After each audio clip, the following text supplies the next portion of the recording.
Hi, and welcome to DigPINS Week 0. I'm Joe Murphy. I'm the director of the Center for Innovative Pedagogy at Kenyon College. So I'll be the leader of the facilitator for the Kenyon cohort doing DigPINS this year. Hey everybody, my name is Autumn Keynes and I'm an instructional designer at St. Norbert College, and I'm going to be leading up, facilitating, guiding everyone on this journey of DigPINS here from St. Norbert.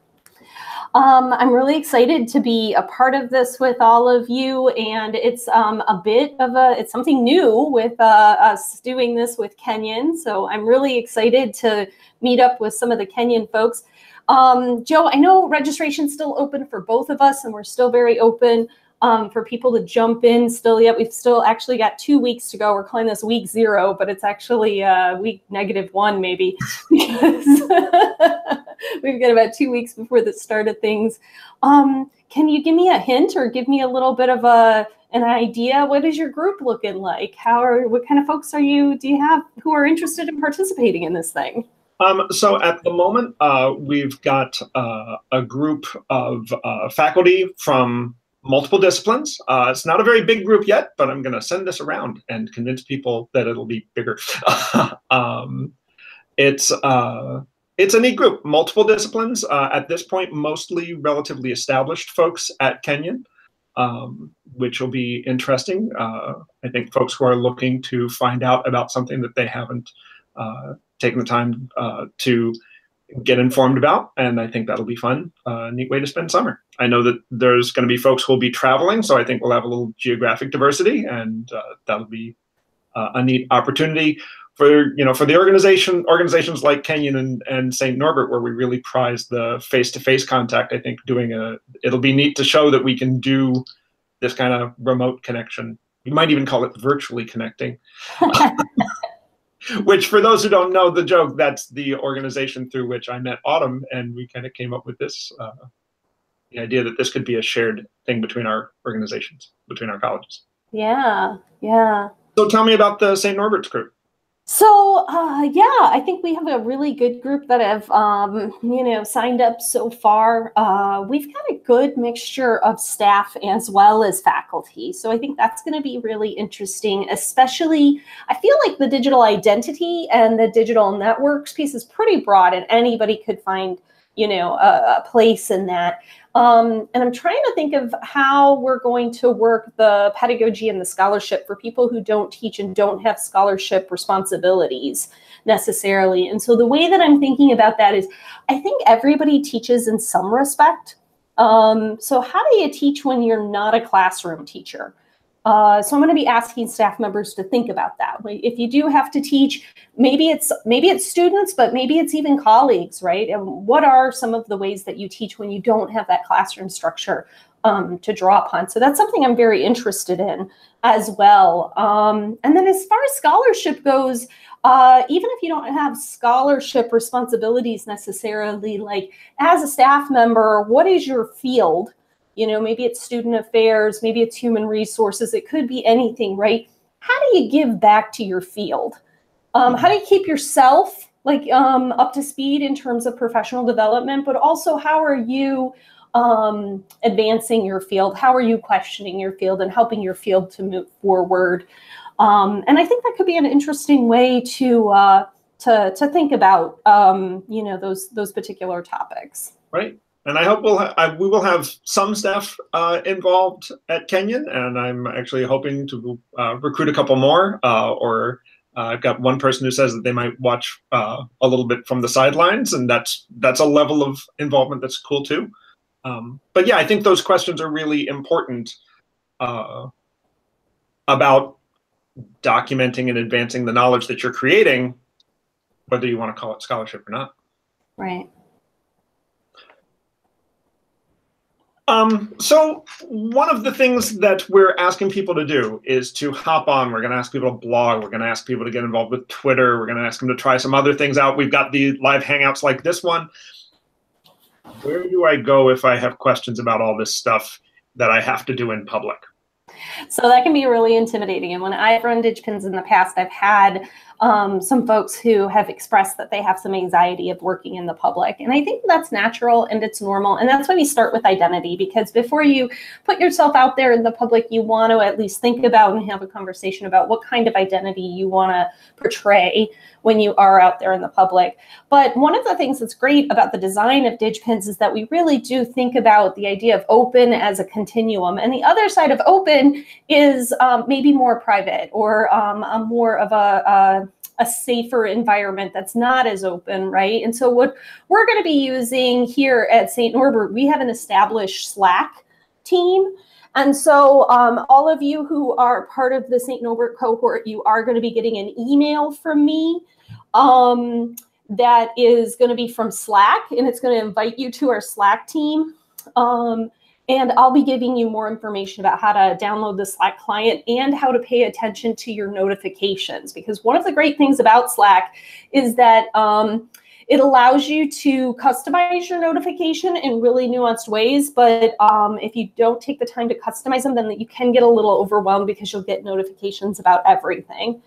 How are you going to provide that more closed or more private kind of space for the folks at Kenyon, Joe? So the plan at this point is to do it through a Moodle page. And part of this is, now I use Slack. I like Slack. For people who don't know what it is, the best description I've had of it is it's kind of like a really good group text program. If you can send a group text, you can Slack. And we've had some good experiences with it. But I feel, so this is my first time running this program. Autumn, you have done this before. Once, and you've got a culture, you've got groups of people who have gotten into Slack before on your campus. So I'm going to stick with Moodle on the grounds that it's a little more widely known through Kenyon. We're probably only going to use the, I'll post some links there, and we'll mostly be using forums just as a way to keep in touch with each other. So that's going to be our plan, but it'll give us it's the same thing. It's a nice closed spot where people can, first of all, where people can ask questions, but also where people can say, hey, everybody's going to write a blog post a week, but you're going to write it when it's convenient for you to write it. So right. Monday morning, Friday afternoon, Tuesday night, whatever, you can you can hop onto Moodle, or in your case, hop onto Slack and say, hey, I wrote a thing. Come read it and leave me comments and let's talk about it. So it's not just a question place. Go ahead. So I noticed that this happened the last time I ran DigPINS, and this happened when I taught digital citizenship to undergraduates as well, is that sometimes when you first introduce people to blogging specifically, is that they write a blog post and then they're like, wrote a blog post, done.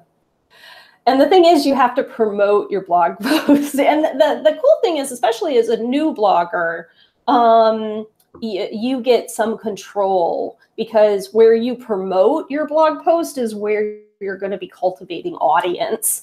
So we're going to be asking people to, at the bare minimum, please post in Slack, or if you're from Kenyon, post on the Kenyon Moodle page to promote your post to our individual cohorts.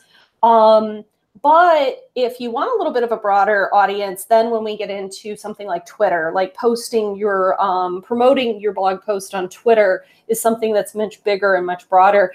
And we're just going to kind of assume that everybody's okay with us retweeting or promoting each other. And if you feel like you don't want that, if you feel like you would rather that I not retweet your blog post that you put out there because I maybe have a little bit of a larger following and maybe it's not exactly the audience that you're trying to reach, just let me know. No hard feelings, and I won't promote your stuff, but we will be asking people to do some posting and some interaction in the open.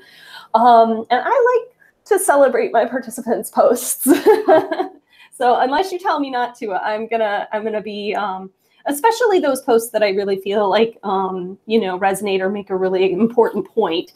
I'll be retweeting those or promoting those off of my personal Twitter. Yeah, and likewise, that is my intention. And likewise, if you're at Kenyon, you don't want that to happen, just let me know. Particularly, I think, as we get into some of those weeks about that week about scholarship, I can imagine that somebody might write something and saying, Respect, Joe, but this is something I'm really writing as practicing an idea for my disciplinary colleagues, and you're not one. And yeah, no offense. That's okay too. Yeah. So I find that a lot of people do get kind of hung up on the technology. So I thought it would be good for us to maybe go through some of the technologies that we're going to be using throughout the course of DigPINS. The other thing that I will note to the participants, everybody who's watching this before June 18th, to prepare yourself for the beginning of DigPINS, it would be really great if you could get set up with these technologies. And in addition to this video that I'll be posting on our website, I'm also going to put some links to those specific technologies and help documentation for getting set up with them. But if you could get everything squared away and set up, then you're going to be able to hit the ground running on the 18th. If you wait until the 18th, it's not the end of the world, but then you're going to have to get all signed up and ready to go with these technologies sort of at the last minute. So it's not a big deal if you have to wait till the 18th, but if you could get it set up beforehand, that would be awesome. So the first one on our list, Joe, is Twitter. Yeah. So it'll be sign up, and you go through the sign up process for Twitter. One of the things, so I have a terrible Twitter name. Because I signed up at a conference when I didn't have time to think. And my Twitter handle at the moment is Joe from Kenyon. This may be the time when I actually change that, because I probably shouldn't have the institution name in my handle. I noticed looking at academic Twitter, I see an awful lot of people who find some way to work prof or PhD into, a lot of faculty members work that into their handle. Fair number of folks I see some library shows up from librarians. So one of the things to think about is, if you choose to pursue this as primarily a professional tool and not primarily a tool for your fantasy baseball team, you might think about how you can work in a reference either to your credentials or your area of study, or somebody like Chris Gilliard, who works at the intersection of race and technology, uses hypervisible, which is an important concept in the work that he's working with. So those are a couple of examples of neat ways to come up with good Twitter names. And I think you pointed out something that's very important in terms of a technical detail with Twitter that I think is fairly unique to Twitter, is that you can actually change your handle. Now, when you change your handle, you give up the old handle. So if you give up Joe from Kenyon, I think that means somebody else could grab it up after some time. I'm not sure the details around that. But there's the first post for, this is going to be my blog post for Identity Week. Dumb Twitter handle. Right. So I guess there's some flexibility just to knowing, even if don't get paralyzed by choice either. Don't feel like, oh my God, when I do this, I'm stuck with it, because that's one cool thing about Twitter, is that you can change your handle afterwards. I think Twitter is a great way for communicating, especially when we start introducing you to some of these ideas around hashtags, how you can follow certain hashtags, how you can use hashtags to direct your message to a specific audience. But Twitter is definitely on the way open side of the spectrum of what it is that we're talking about. We will be asking you to tweet publicly and to have a public account. So, I mean, we'll work into that. We'll talk more about that as time goes on. But Twitter is definitely more on that open side of the spectrum that we're going to be working with.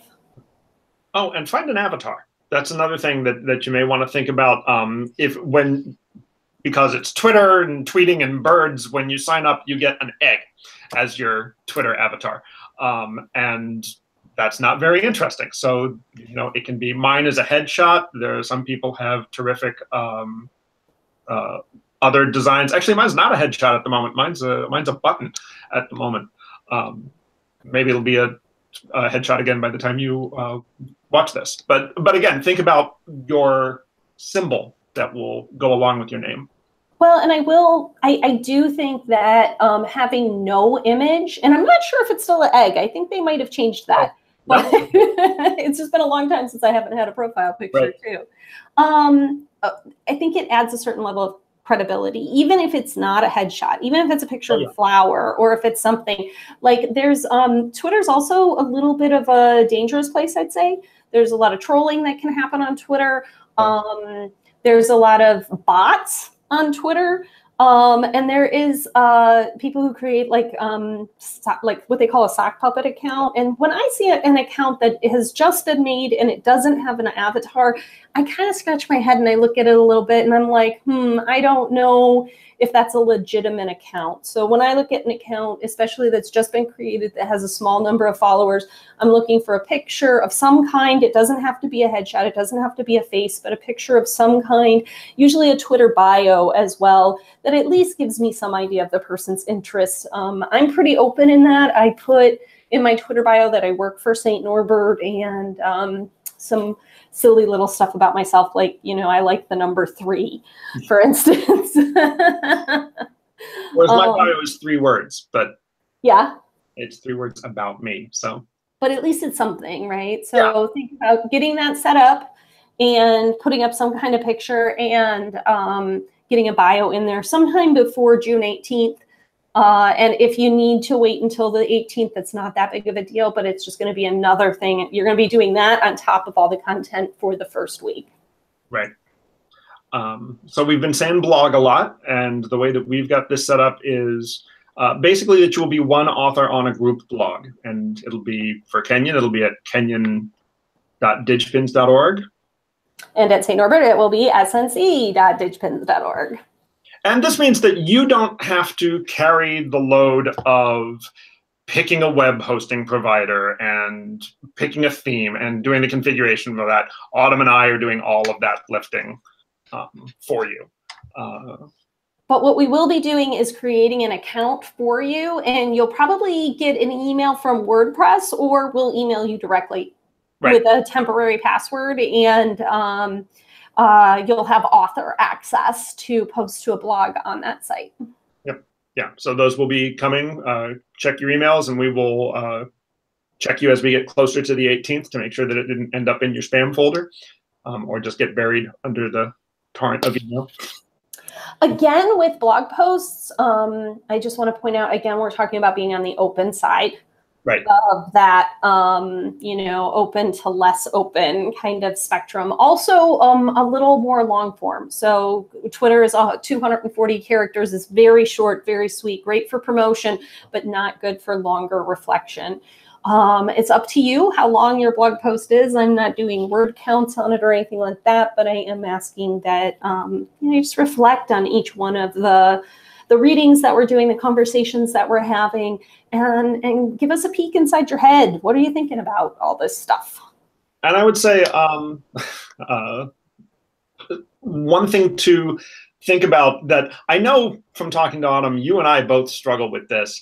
A blog post doesn't have to be perfect. It's it's not submitting a peer-reviewed article. And again, we can talk a little more when we get to the scholarship week about and the pedagogy week, how you feel about when the right thing is to release some of that information into the public. But our mutual friend Mahabali is really good at saying, here are the ideas that I'm working with, here's the progress I've made, and that's the end of the blog post. And I would like to blog more like Maha in many ways.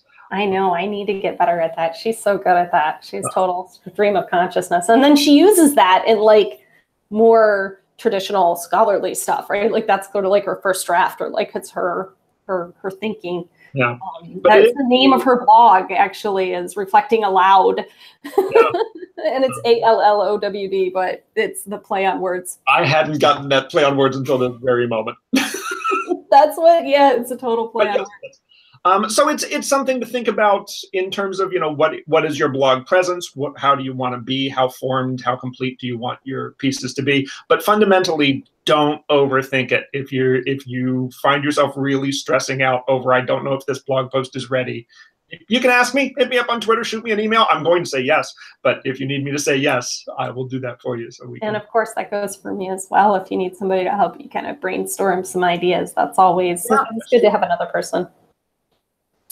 So then we've talked about our more open kind of platforms? What about our more closed kind of platforms? We talked about Slack and we talked about Moodle, but in terms of getting signed up, so with Slack, you're going to get an email. I think I said that before. So I'm going to be sending out a welcome email to everybody with this video and some other information, but then you're going to be getting an email from Slack. And then, Joe, I would assume with Moodle that you're going to be creating that course in Moodle and then populating things. I'll create the course and send out links to it. Yeah, that's how that'll work. I guess, you know, if people watch this video and say, gee, Joe, we want to be like those folks at St. Norbert's, why can't we have Slack? Then we'll do that. But because that's the neat thing about these relatively low-barred entry tools. But fundamentally, the plan is that we'll stick with Moodle, and yeah, I will set that up, get the enrollment, and shoot out emails to let you know that it's there. And there is a little bit of a barrier in the fact that we have a closed environment for St. Norbert people, and we have a closed environment for Kenyan people, but we haven't really created a closed environment with everybody together. We will be holding some synchronous conversations like this where people will be able to meet each other. And I think especially the first one, we're not going to broadcast or record that one just to kind of give that space so that way people don't have to worry about being seen or being, you know, having things on a recording or anything like that. So people will get a chance to meet each other that way, and people will be able to meet each other in the open. But we'll just see how it goes. I mean, we've never done this before. If it does turn out that people are like, wow, I'd really like to be able to spend more time with that person from Kenya, and could you create a kind of environment where we can back channel with each other? The other thing is the thing with Twitter does have a direct message feature that you can private message with people. Yeah.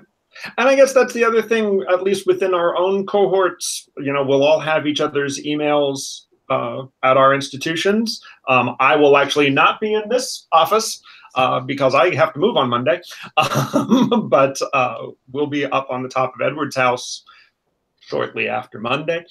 And